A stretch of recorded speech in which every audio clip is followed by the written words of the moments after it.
化咗好似冇化，好自然，但係就睇落去就精神咗嘅妝咧，咁我覺得係最舒服嘅。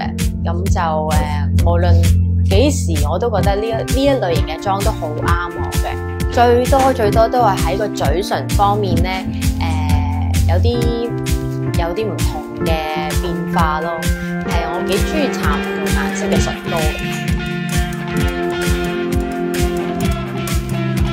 我就盡量會避免一啲歌唱比賽嘅類型嘅比賽，即係嗰啲咁樣競技或者係有一個比賽性質嘅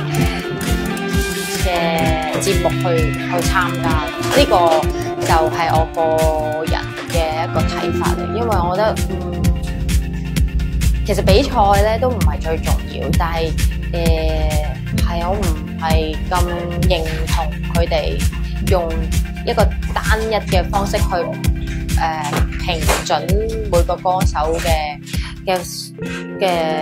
分數，咁係啦，所以我就應該唔會參加。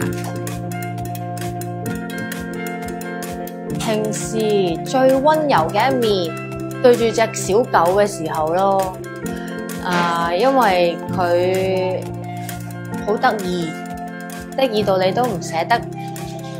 就算佢每次見親你都唔小心搣咗少少咧，你都唔捨得鬧佢。哎呀，點解你要咁㗎？即係對啲動物嘅時候會特別有愛心咯。